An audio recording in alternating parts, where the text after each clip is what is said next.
Mateo capítulo 25. Entonces el reino de los cielos será semejante a 10 vírgenes que tomando sus lámparas salieron a recibir al esposo.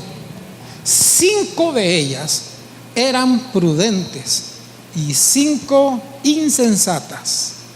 Las insensatas, tomando sus lámparas, no tomaron consigo aceite, mas las prudentes tomaron aceite en sus vasijas, juntamente con sus lámparas. Tardándose el esposo, cabecearon todas y se durmieron. Y a la medianoche se oyó un clamor: aquí viene el esposo, salid a recibirle. Entonces todas aquellas vírgenes se levantaron y arreglaron sus lámparas. Y las insensatas dijeron a las prudentes: dadnos de vuestro aceite, porque nuestras lámparas se apagan. Mas las prudentes respondieron diciendo: para que no nos falte a nosotras y a vosotras, id más bien a los que venden y comprad para vosotras mismas. Pero mientras ellas iban a comprar, vino el esposo, y las que estaban preparadas entraron con él a las bodas, y se cerró la puerta. Después vinieron también las otras vírgenes diciendo: Señor, Señor, ábrenos. Mas él respondiendo dijo: de cierto os digo que no os conozco. Velad pues, porque no sabéis el día ni la hora en que el Hijo del Hombre ha de venir.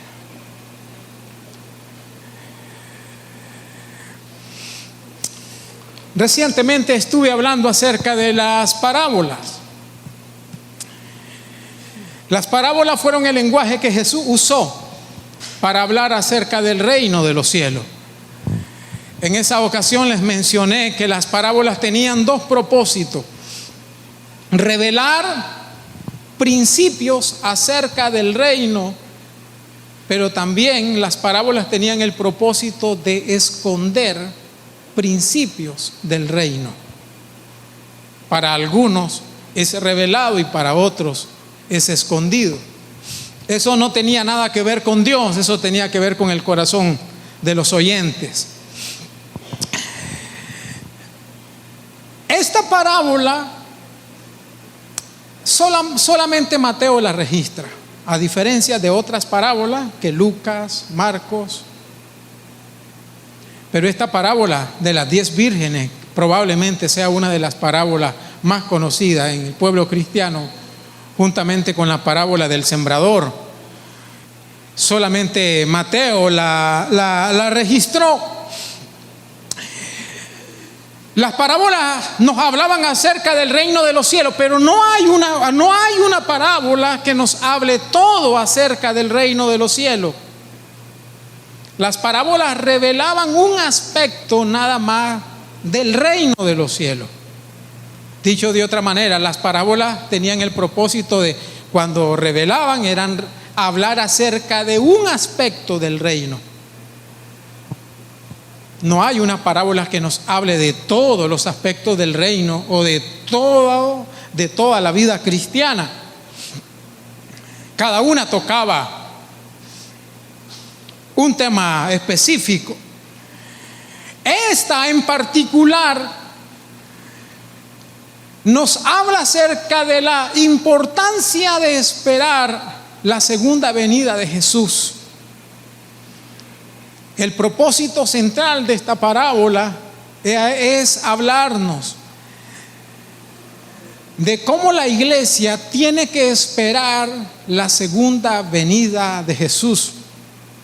Creo que una de las razones por las que nos congregamos, por la que salimos de nuestras casas los domingos y estamos acá, es porque también nosotros esperamos la venida del Señor y nos congregamos para edificarnos y para prepararnos para ese encuentro que un día anhelamos con nuestro Señor Jesús. Jesús, para hablar de cómo la iglesia tenía que esperar su venida, usó la parábola conocida como las 10 vírgenes. Las 10 vírgenes representan a la iglesia, representan a cada cristiano. Y Jesús aborda un tema que para ellos era muy conocido: las bodas. En tiempos bíblicos las bodas tenían 3 etapas. En la primera etapa se reunían los padres para hacer un compromiso acerca de sus hijos. Y entonces los padres no necesariamente tenían que estar los hijos, ni necesariamente tenían que estar de acuerdo los hijos.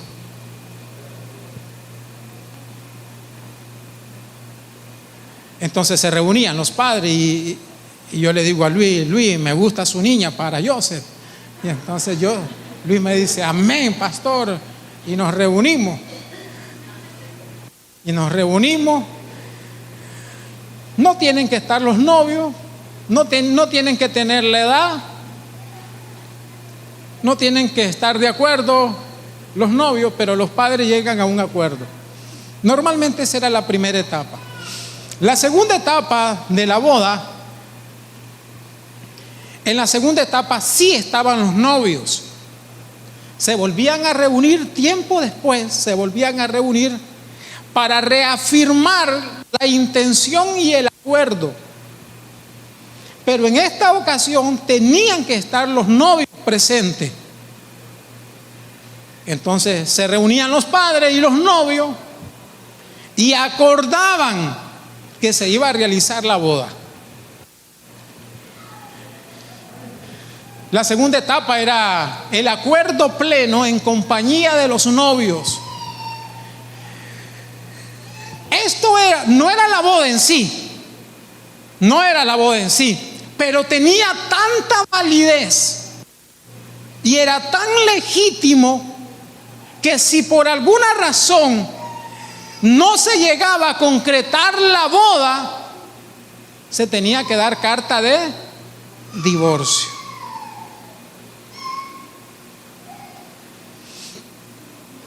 La tercera etapa era la boda en sí. En la boda, el novio salía de su casa y se iba a la casa de la novia. En casa de la novia se realizaba la ceremonia, pero no se celebraba en casa de la novia. Donde se celebraba era en la casa del novio. El novio llegaba a la casa de la novia, se realizaba la ceremonia y luego era un desfile de la casa de la novia con el novio, pero ya casado, era un desfile hacia la casa del novio. Y ahí era la celebración, y ahí era la fiesta. Eso incluía comida, eso incluía música, eso incluía baile. Y la celebración de la boda podía durar hasta una semana. ¿Se imagina usted? Darle de comer a tanta gente por una semana. Tenía que pensar mucho para casarse, ¿verdad?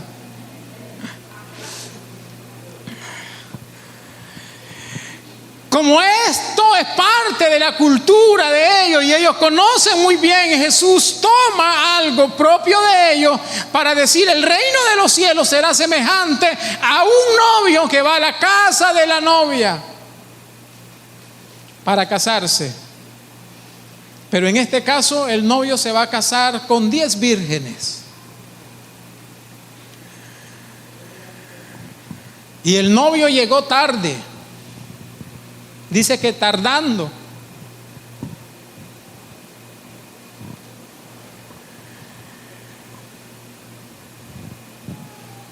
Jesús hace una clasificación de las novias. Y estas novias representan a la iglesia. Jesús dice que habían 5 prudentes y 5 insensatas. Mire qué interesante que Jesús nunca dijo 5 buenas y 5 malas. Probablemente usted y yo hubiéramos calificado así. Si nos hubiera tocado escribir a nosotros, hubiéramos puesto 5 vírgenes eran buenas y 5 vírgenes eran malas. ¿Sabe usted que muy pocas veces Jesús calificó a la gente así? Muy pocas veces.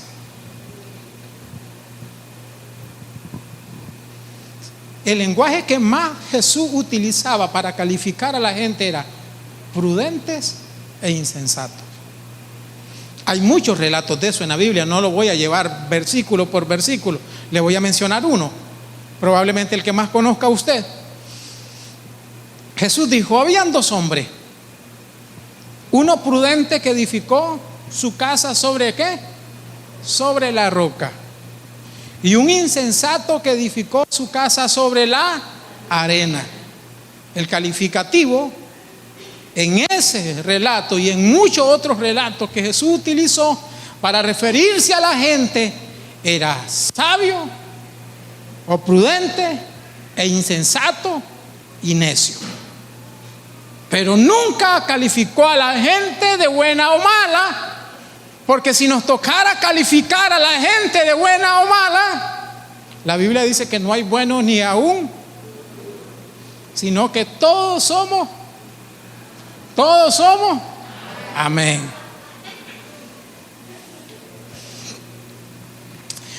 Lo otro interesante de estas vírgenes es que todas cabecearon cuando estaban esperando por el novio, todas cabecearon. Y mira qué importante cuando la Biblia quiere dar detalles, dice, cabecearon y durmieron.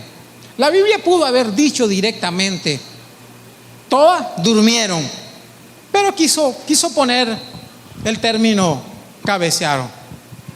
¿Sabes qué es cabecear? Lo que hacen muchos hermanos el día domingo, a la hora de la prédica. Y no tiene que ver con el predicador, porque yo veo a algunos hermanos, predique quien predique, siempre están. Predica Carlos, predica Yami, predica Ali, predica Mario, predica Ariel, predica el doctor o predico yo, siempre están. Por eso yo siempre les he dicho que una buena manera, diga conmigo, un paréntesis, diga conmigo, una buena manera de prepararse para el servicio del domingo es acostarse temprano el sábado. Amén. Desde ahí empieza uno a prepararse para el domingo, acostarse temprano el sábado. Se levanta uno rico, relajado. Cabecearon tiene que ver con un cansancio. Cuando la gente está cansada, cuando la gente no ha descansado, cuando ha sido demasiado la fatiga física, uno empieza a cabecear.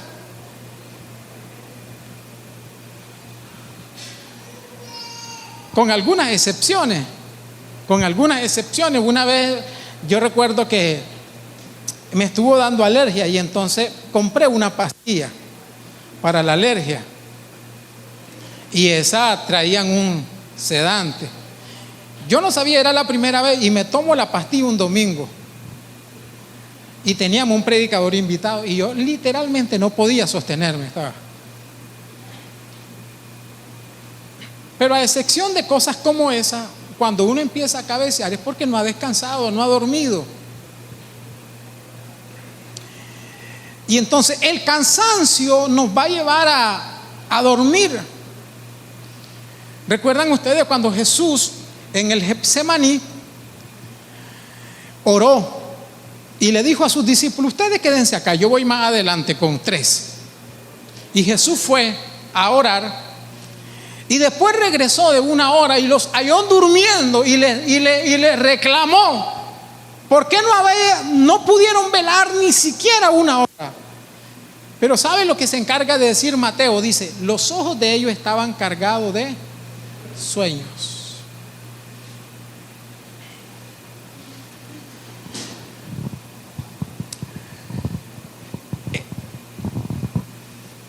La vida misma, hermano, la dinámica de la vida nos va a producir cansancio. Y no me refiero ahora al cansancio físico, sino al cansancio espiritual. Las pruebas, las luchas, las dificultades, las cosas con las que uno debe lidiar. Todo eso produce una carga espiritual que nos cansa, nos agota y va a provocar sueños. Ahora, estar preparado no tenía nada que ver con estar despierto. Eso es importante, porque todas durmieron, todas cabecearon, todas durmieron. Si hubiera dependido de estar despierto, ninguna hubiera entrado a la boda, porque todas se habían dormido, hasta que a medianoche se escuchó un grito: ¡ahí viene el esposo! Salid a recibirle. Y entonces empezaron a arreglar sus lámparas. Y dijeron las insensatas: danos de vuestro aceite, porque nuestras lámparas se apagan. Y las prudentes dijeron: si les damos de nuestro aceite, nos vamos a quedar se nos van a apagar nuestras lámparas. Mejor vayan, compren y regresen. Y mientras las insensatas fueron a comprar aceite, el esposo regresó, vino y cerró las puertas, y ellas no pudieron entrar. Y la Biblia dice: las que estaban preparadas, diga conmigo, las que estaban preparadas entraron a la boda. La pregunta sería: ¿qué significa estar preparado en ese contexto? ¿Qué significa estar preparado en ese contexto de esa parábola? Estar preparado en ese contexto no tiene nada que ver con estar despierto.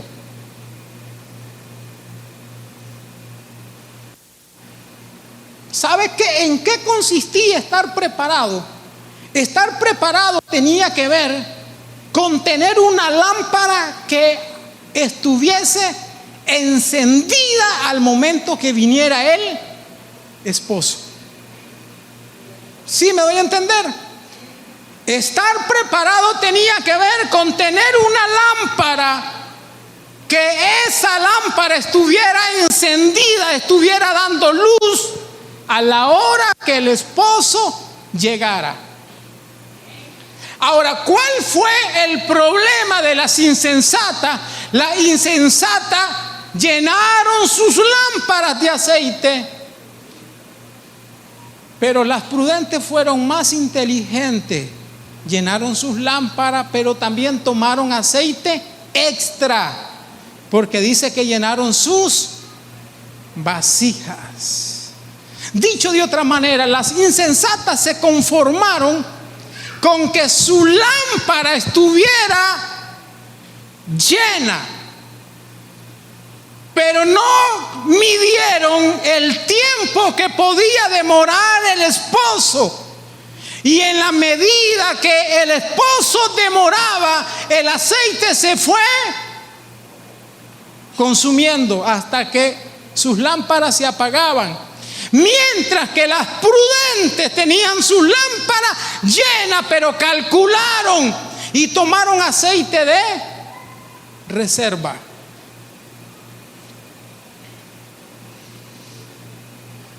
Entonces, las dos condiciones básicas para estar preparado era tener una lámpara y suficiente aceite.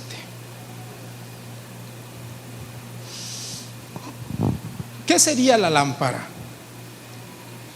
El salmista dice: lámpara es a mis pies tu palabra.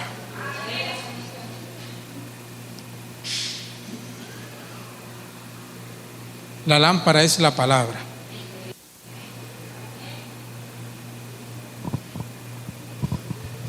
Y el aceite, a lo largo del Antiguo Testamento, el aceite es simbología ¿de qué? Del Espíritu Santo.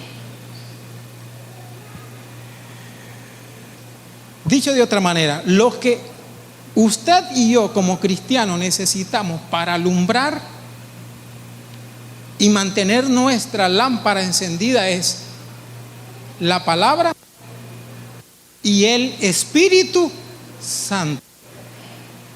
Repito, lo que usted y yo necesitamos para que nuestras lámparas estén encendidas es la palabra y el Espíritu Santo. Yo siempre he visto una tendencia en Nicaragua de extremos. Y no buscamos el punto medio, no buscamos el balance. Siempre he visto una tendencia en nuestro país de extremos cuando hablamos de estas cosas espirituales. Por ejemplo, les decía en la mañana que una de las cosas que la gente a veces, con frecuencia, la gente me pregunta a mí, gente que me ha escuchado en la radio o gente que ha visto algunas prédicas en YouTube, y cuando me conocen, ¿sabe lo que la gente me pregunta? ¿Cuál cree usted que es una de las preguntas que más escucho, más recurrente?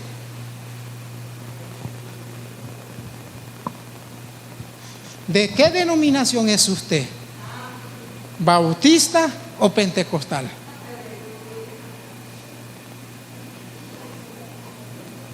Y yo en broma con frecuencia respondo, ni yo sé.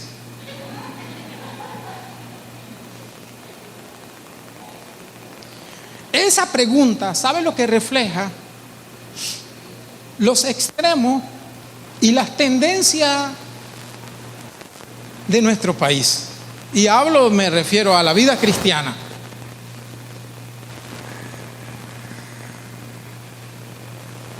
Es más, hay gente que a veces ha preguntado, ¿esta es una iglesia pentecostal o esta es una iglesia bautista? Porque en dependencia de eso van a determinar si se congregan o no. Y el desbalance que yo he visto, y esto lo digo con mucho respeto, es que los pentecostales somos dados mucho al Espíritu y los bautistas somos dados mucho a la palabra. En general, la iglesia bautista es mucho más estudiosa de las escrituras que la iglesia pentecostal.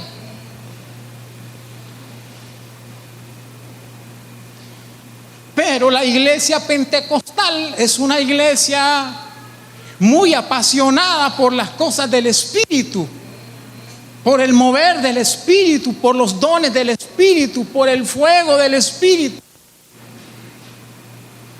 Algo está mal. Mal está en quedarnos con una sola cosa. Eso está mal. Pregunto, si alguien tiene solo la lámpara y no tiene el aceite, ¿va a poder alumbrar? Si alguien tiene solo el aceite, que es el Espíritu, y no tiene la lámpara, ¿va a alumbrar? Para que un cristiano y una iglesia pueda alumbrar en su contexto, necesita tener palabra y necesita tener el Espíritu Santo.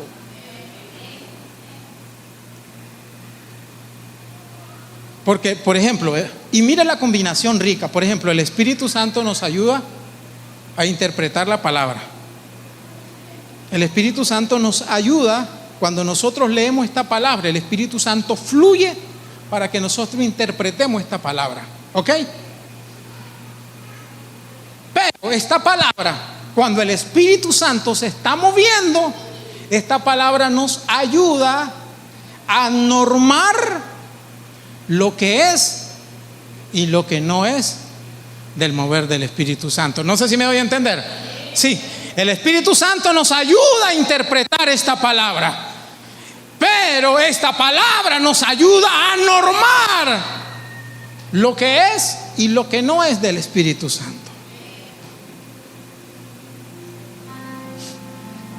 Por eso yo hago mucho énfasis en que esta iglesia necesita comer Biblia y depender de Dios, depender del Espíritu Santo. Por eso hacemos cosas como en febrero terminamos 40 días de ayuno, estamos pronto a entrar a 21 días de ayuno. ¿Por qué buscamos ayuno? ¿Usted cree que no tengo cosas que hacer? Es más, le voy a decir una de las cosas que me irrita a veces. Me voy a confesar ahorita. Luis, me voy a confesar. Una de las cosas que me irrita a mí es que la gente piense que yo estoy en una silla, paso todo el día sentado como haciendo, el pastor no tiene nada que hacer y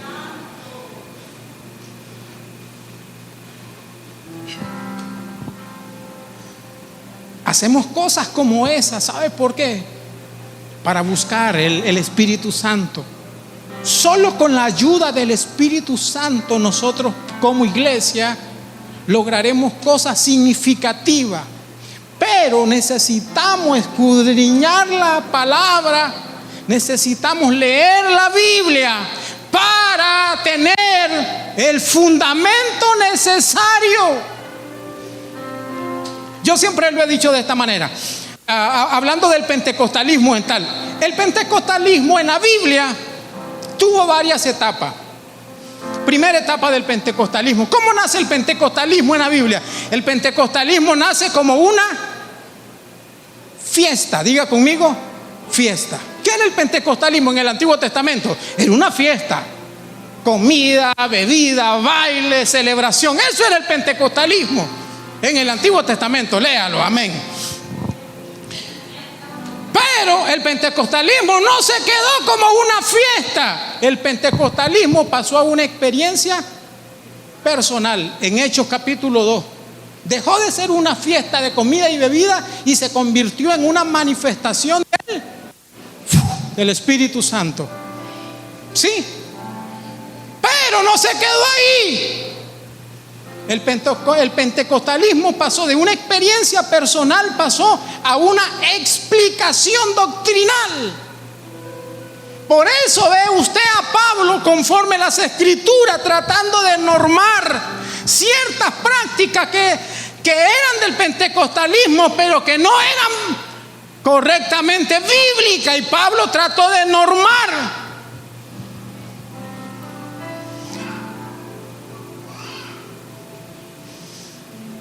¿Cuál es nuestro problema? Nuestro problema es cuando nos quedamos en la fiesta y no pasamos a la experiencia ni a la explicación doctrinal.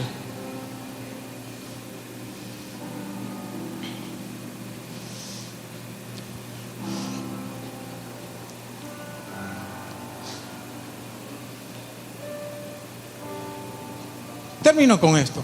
Imagínese un cristiano muy dado al Espíritu Santo, que tenga media hora nada más en el día. Solo tiene media hora disponible, por todo su día está full. ¿Sabe lo que haría un cristiano con media hora dado al Espíritu Santo? Oraría media hora.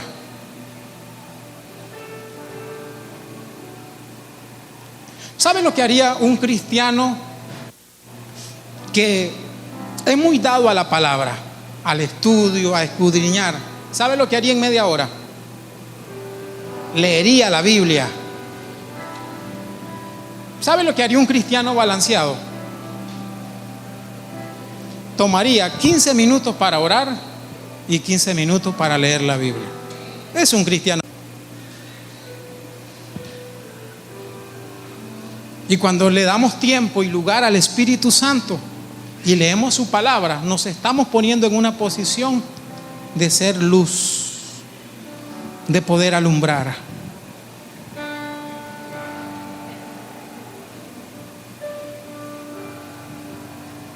Usted y yo necesitamos el mover del Espíritu Santo, pero también necesitamos comer Biblia, escudriñar las Escrituras.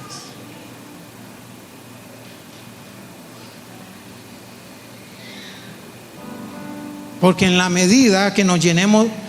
Ok, y voy a aclarar algo. Cuando yo digo llenar para usar el lenguaje más común, pero en realidad el Espíritu Santo vive en nosotros.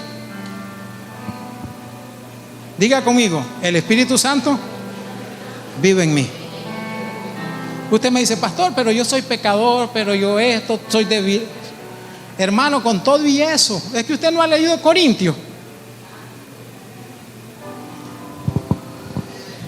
Pablo le dijo, vosotros sois templo del Espíritu de Dios. O sea, ya el Espíritu Santo no habita en el arca, ya el Espíritu Santo no habita en la caja del pacto, ya el Espíritu Santo no está en el tabernáculo de Moisés, ya el Espíritu Santo, nosotros somos el templo.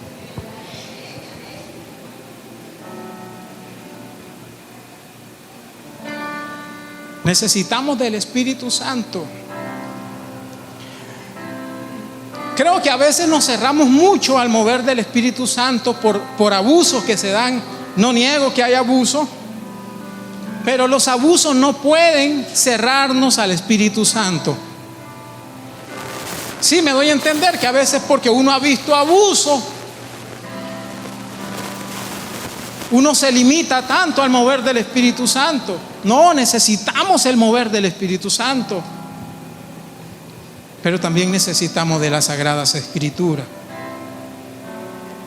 Un cristiano serio leería la Biblia responsablemente. Un cristiano con hambre de escudriñar la Biblia tiene un método de estudio serio.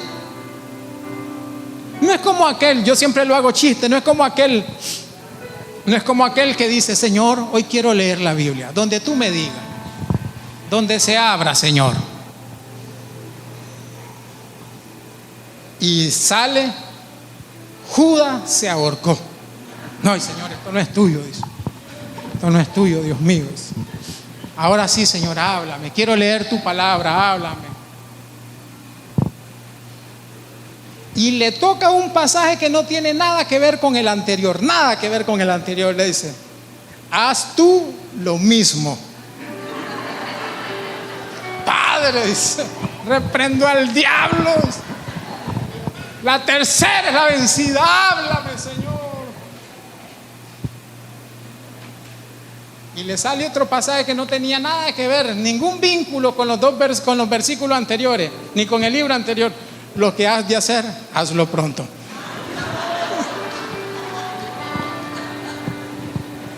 Seamos honestos. Así leemos la Biblia nosotros. Hoy leo Salmo, mañana leo Apocalipsis, pasado mañana leo